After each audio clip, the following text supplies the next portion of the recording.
I'm beginning to realise that certain bikes, and this is one of them, are demanding of a lot more than beginner's skill. And I'm beginning to wonder, having had my difficulties trying to manoeuvre it earlier, whether I've done the right thing getting this bike or whether I've gone just too far too fast.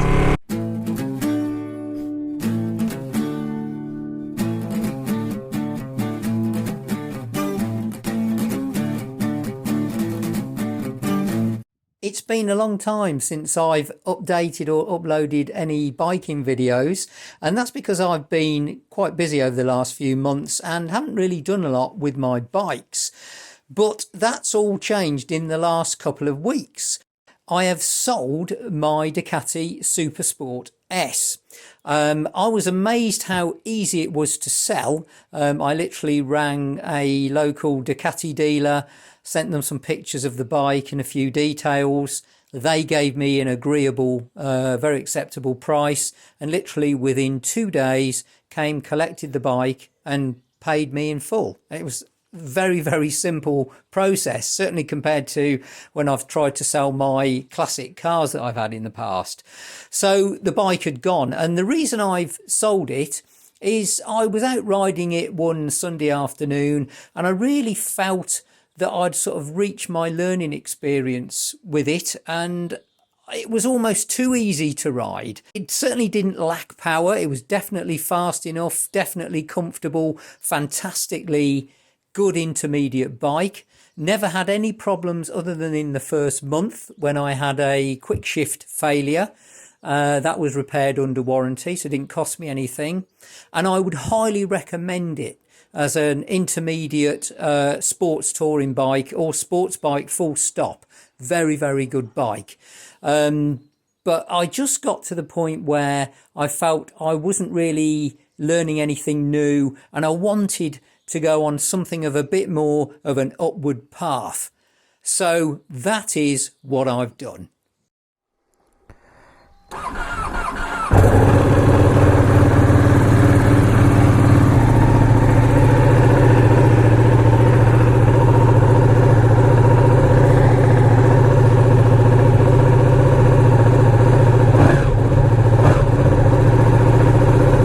Welcome to my first ride on my Ducati 959 Panigale.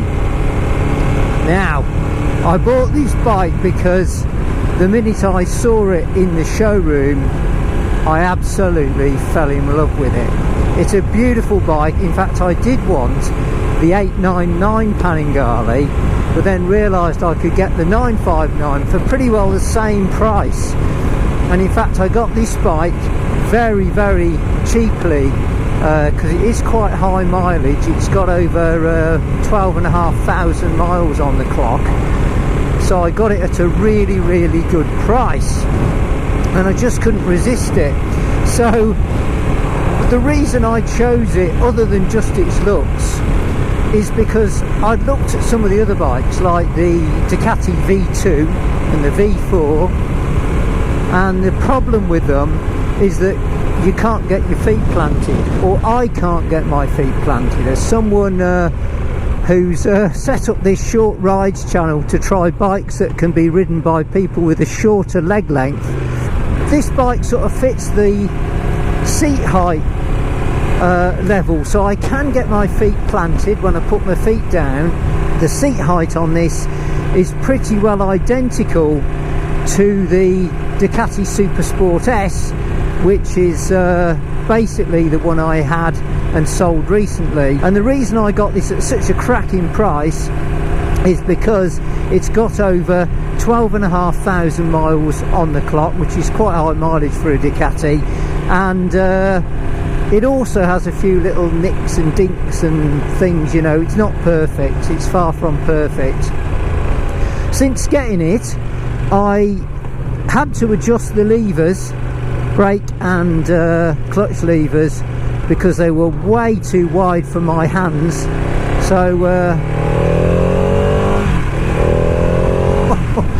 So having done some research, read the manuals, etc., I found it was very, very easy to adjust the span on the levers, and I did that in a matter of minutes, and now it feels a lot better.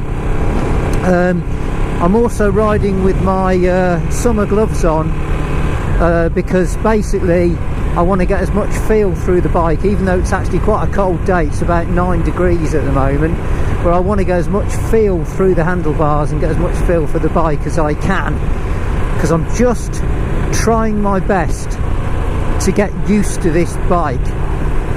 The only annoying thing I've noticed at the moment, it doesn't have a fuel gauge. I've been through the various settings and it doesn't have a fuel gauge. It does have, though, in pretty well every other respect, the same dashboard layout as my previous Supersport S, my previous Ducati, because it's from the same era. It's definitely a much more head down, backside up riding position than the Supersport S. It's definitely not as comfortable as the Supersport S. It is, however, a lot more comfortable than my MV Agusta F3, and I will do a comparison with the MV Agusta F3, so I'll tell you how it stacks up in another video, but straight off the bat it's more comfortable. The only thing, and I'm going to be honest here, this bike is a much more difficult bike to manoeuvre in small areas. And I'm going to make another confession. I did actually drop the bike earlier whilst moving it around, trying to do small manoeuvres, which I do on my other bikes, no problem, but this, I couldn't manoeuvre it. The key reason I couldn't manoeuvre it properly is because of the steering radius on it. So the problem with this bike, compared to my other bikes, i.e. the BMW GS, the MV, even the MV Agusta F3, is the steering radius is really bad, and it really does catch you out. When you're trying to manoeuvre in a small car park, you're going to have real problems, so you need to be able to get your feet down so you can paddle it around. It's great when it's moving, but when you're trying to manoeuvre it around, it's actually quite heavy. It feels as heavy as my Ducati Supersport S when I had that. That was a heavy bike in comparison to my others. So at the moment, I'm going to be honest here, I've got a lot of learning to do with this bike. I've got it in wet mode, by the way. There are 3 modes: sport, wet and race. I've got it in wet mode because that's the most controlled mode, and because I've never ridden this properly before, I want all the safety optimized features enabled for now until I've got a feel for it. So it's in wet mode, which is optimal dynamic traction control and optimal ABS. I've got to get used to this bike, and I'm beginning to wonder, having had my difficulties trying to manoeuvre it earlier around the car park, whether I've done the right thing getting this bike or whether I've gone just too far too fast. I'm beginning to realise that certain bikes, and this is one of them, are demanding of a lot more than beginner's skill. I'll tell you what though, it's more fun than the Supersport S, and I'll do a little video comparing it with the Supersport S as well, I think. So today, what I'm going to do, and for the next couple of weeks, is just ride it and ride it and ride it until I've got an absolute feel for it. I'm going to ride it especially around car parks, small places, small tiny little roads, and just try and get familiar with how to manoeuvre this thing. Anyone can get on a bike and ride on a long straight road or do a few nice curvy long big roads, but getting on these bikes, and especially this one, and riding it in tight corners and things in car parking spaces is not as easy.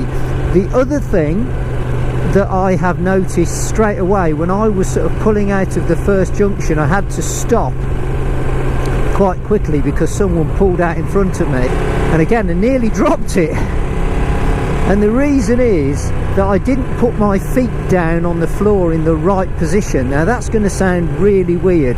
All you do surely is just put your feet down on the ground.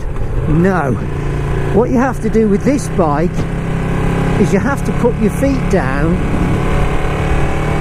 forwards, if you see what I mean. You have to push your feet forwards, a bit more forwards than on, say, my BMW GS, or even indeed on the previous Supersport, where I just used to bring my feet down vertically. That was no problem. On this I have to remember, I have to put my feet forwards a little bit. Use some of this power. Oh, this is great.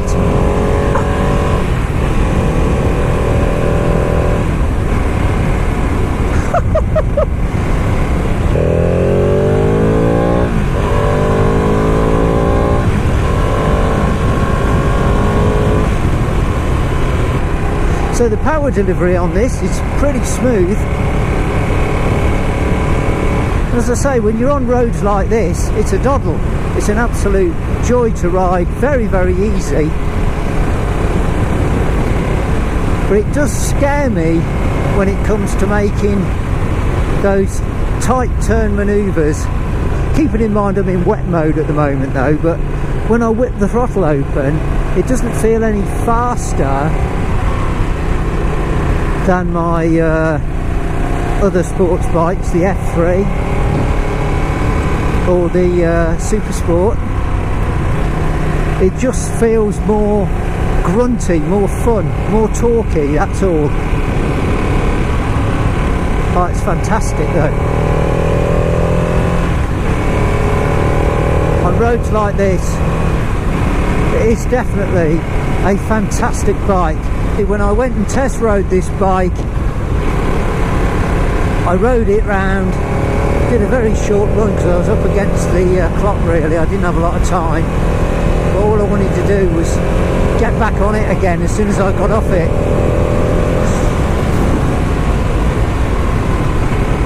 This is just bloody fantastic, guys.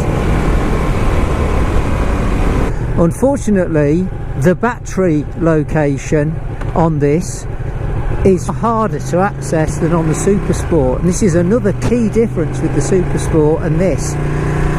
So the battery on this is located in a very similar place to the battery on the MV Agusta F3, in that it's hidden inside the fairing, whereas on the Supersport there was a simple connector to the battery as standard inside the saddle. So you could literally just lift the saddle off and connect the battery, or the battery charger that is, straight away. The problem with this one is the battery's hidden and there is no battery connector that I can find. So what I'm going to have to do is get the fairing off at some point soon, because it does have to have a battery connector. I'm a very strong believer in having a battery connector and keeping these things charged all times. So we're coming to a stop now, so the key thing for me to remember is to put my feet forwards like that. Got it. Well, I thought I'd quickly pull in and give you a quick look at this bike. Stunning piece of kit, this, in red, bit of a change. All my other bikes were in white. I would like to get some lever guards put on it, maybe at some point, perhaps do that, but yeah, other than that there are a few scuffs and marks on it, a few little paint chips here and there, but very easy to do up. But that's why I got it for the price that I did, because it was yeah, not perfect. However, without any question, it is the best looking bike I've ever owned so far. It would take a lot to beat this, and it's took a while couple of years to get to this level. Before I bought it, they put a brand new chain on this, really nice gold chain, which is what I had on my previous Ducati as well. Someone's obviously put the little knee support pieces on here. It's not a bad bike really, just high mileage, but to be fair, for the money it was cracking value. So yeah, I'm going to get the suspension softened on it. That's one thing I've got to do. It does feel quite hard. That and maybe some lever guards. The other thing, as I mentioned earlier, getting a battery connector for it so I can put a battery charger on it. Got a fly lead fitted. But other than that, that at the moment is it. It's just getting used to riding this bike. As I say, I'm not up to the standard of being able to push this bike to anywhere near its limits. It's just nice to have it in the garage.